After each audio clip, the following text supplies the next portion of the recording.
बुराई का जवाब। एक चूंटा बड़ा मोहब्बती और शरीफ था। हर वक्त किसी न किसी काम में मसरूफ रहता। कभी अपने बिल की मुरम्मत कर रहा है तो कभी मुंह में अनाज का दाना उठाए चला आ रहा है। काहली को गुनाह समझता और हर काम बड़ी मोहब्बत से करता था। वो वक्त की भी बड़ी कदर करता था। किसी काम से बाहर निकलता तो किसी से बेमकसद बात न करता। वो जानता था कि अक्लमंद ज्यादा नहीं बोलते। रास्ते में अगर कोई जान पहचान वाला चूंटा मिल गया तो दूर से ही सलाम दुआ कर ली और अपनी राह पकड़ ली। इसके साथ साथ वो दर्दमंद दिल का मालिक भी था। अगर राह में कोई मुसीबत ज़्यादा मिल जाता तो अपना काम छोड़कर इसकी मदद करता था। वो अपने बड़ों की इज्जत करता और छोटों से भी शफकत से पेश आता। इस चूंटे के बिल के करीब ही गंदे पानी का एक जोहड़ था। शरारती और गंदे बच्चे घंटों इस मैले कुचैले पानी में नहाते रहते थे। गंदे पानी में बहुत से जरासीम होते हैं जो इनकी खाल में चिपक कर फोड़े फिंसी पैदा कर देते हैं। इन बच्चों के अलावा बहुत सी भैंसें भी सारा दिन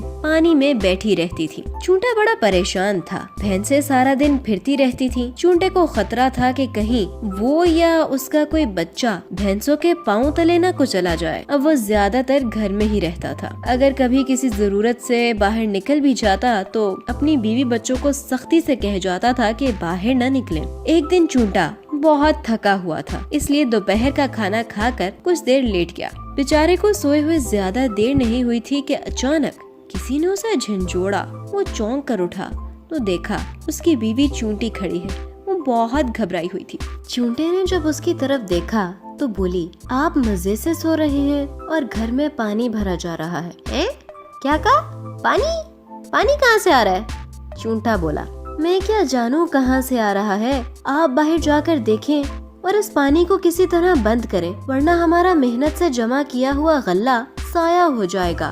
चूंटी ने कहा। चूंटा फौरन बाहर की तरफ भागा। बाहर पहुंचा तो उसने देखा कि उसके बिल के बिल्कुल करीब जोहड़ में एक भैंस बैठी बार बार अपनी दुम को पानी में मार रही है, जिससे पानी के छींटे उड़ उड़ कर चूंटे के बिल में दाखिल हो रहे हैं। चूंटे ने ये मंजर देखा तो परेशान हो गया। इस तरह तो हमारा खुराक का जखीरा खराब हो जाएगा। जाड़ों के मौसम में भूखे मरेंगे। चूंटे ने ये सोचा। फिर दौड़कर भैंस के करीब एक पत्थर पर चढ़कर बोला, बी भैंस, मेरी एक बात तो सुनो। क्या है? वो अकड़ कर बोली, देखो बहन, मैं एक गरीब और कमजोर सा चूंटा हूँ। मेरे छोटे छोटे बच्चे हैं। तुम जानते हो हम ज्यादा गर्मी बर्दाश्त नहीं कर सकते, इसलिए मुनासिब मौसमों में बुरे वक्त के लिए अपनी खुराक जखीरा कर लेते हैं। तो फिर मैं क्या करूं? भैंस रूखेपन से बोली, अच्छी बहन, तुम बार बार अपनी दुम पानी में मार रही हो। इससे मेरे घर में पानी दाखिल हो रहा है और हमारी खुराक का जखीरा तबाह हो रहा है। खुदा के लिए मुझ पर और मेरे बच्चों पर तरस खाओ और अपनी दुम पानी पर ना मारो। मैं तमाम जिंदगी तुम्हारा एहसानमंद रहूंगा। वो बहुत बदअखलाक भैंस थी। उस पर इन बातों का कोई असर न हुआ। वो बड़े जोर से ज़कराई और आंखें निकाल कर बोली, जा जा फकीर चूंटे, मैं अपनी मर्जी के मालिक हूँ। जब तक चाहूँ दुम हिलाती रहूँ। तू मुझ पर हुक्म चलाने वाला कौन होता है? दफा हो जा, वरना कुचल कर रख दूंगी। चूंटे ने ये सुना तो उसकी आंखों में आंसू भर आए। वो समझ गया इस जालिम भैंस से मजीद कुछ कहना बेकार होगा। चुनाचा वो सर झुका कर लौट आया। घर में बहुत ज्यादा पानी भर चुका था। खुराक का सारा जखीरा तबाह हो चुका था और चूंटे के बच्चे खौफ से चीखे मार रहे थे। इसने बड़ी मुश्किल से उन्हें पानी से निकाला और बाहर ले आया। फिर एक हसरत भरी नजर अपने घर पर डाली और किसी अनजानी मंजिल की तरफ चल दिया। अब इसके पास न खाने को खुराक थी और न सर छुपाने को ठिकाना। वो सख्त परेशान था कि क्या करे और क्या न करे। चलते चलते वो एक टीले के पीछे जा निकला। इस जगह चूंटे के बहुत सारे दोस्त रहते थे। उन्हें जब सारा हाल मालूम हुआ तो सब ने चूंटे से कहा, प्यारे भाई, आप हमारे मोहसिन हैं। आपने हर बुरे वक्त पर हमारी मदद की।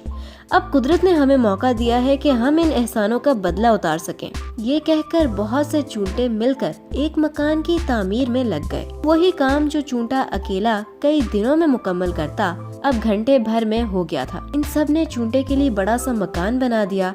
मकान के बाद गजा का मसला हल करने के लिए सब चूंटे अपने अपने घर से थोड़ा थोड़ा अनाज ले आए। وہ غلے کا ایک بڑا ڈھیر بن گیا۔ اس طرح چونٹے کے پاس اب ایک آرام دہ گھر اور ڈھیر سارا غلہ بھی تھا۔ اس نے سب کا شکریہ ادا کیا۔ ایک دن چونٹا کسی کام سے جوہڑ کی طرف جا رہا تھا۔ وہاں اس نے دیکھا کہ وہی بھینس پانی سے الگ کھڑی رو رہی تھی اور بار بار اپنے سر کو جھٹک رہی تھی جیسے بہت تکلیف میں ہو۔ چونٹے نے اسے تکلیف میں دیکھا تو بڑا ترس آیا۔ وہ آگے بڑھا اور بھینس سے خیریت دریافت کی۔ بھینس سخت شرمندہ تھی۔ وہ روتے ہوئے بولی، بھائی چونٹے، مجھے معاف کر دو، میں نے تم پر ظلم کیا تھا، اب اس کی سزا بھگت رہی ہوں۔ مگر تمہیں تکلیف کیا ہے؟ چونٹا بے چینی سے بولا۔ بھینس نے بولا، میں صبح بھوسا کھا رہی تھی کہ ایک چھوٹا سا تنکا اڑ کر میری آنکھ میں چلا گیا، تب سے میری آنکھ میں تکلیف ہے، مجھے کسی پل چین نہیں آ رہا اور تنکا کسی طرح نکل بھی نہیں رہا، میں تمہاری مدد کر سکتا ہوں۔ چونٹا بولا، تم اپنا سر زمین پر رکھو۔ بھینس نے جھٹ اپنا سر زمین پر رکھ دیا۔ اب چونٹا اس پر چڑھ گیا اور آنکھ کے قریب جا کر تھوڑی دیر میں وہ تنکا باہر نکال پھینکا۔ تنکا نکلنے سے بھینس کو بے حد سکون ملا اور وہ احسان کے بوجھ تلے دب گئی۔ اس نے شکریہ ادا کیا اور بولی، میں نے تم پر ظلم کیا لیکن پھر بھی تم نے مجھ پر احسان کیا، کیوں؟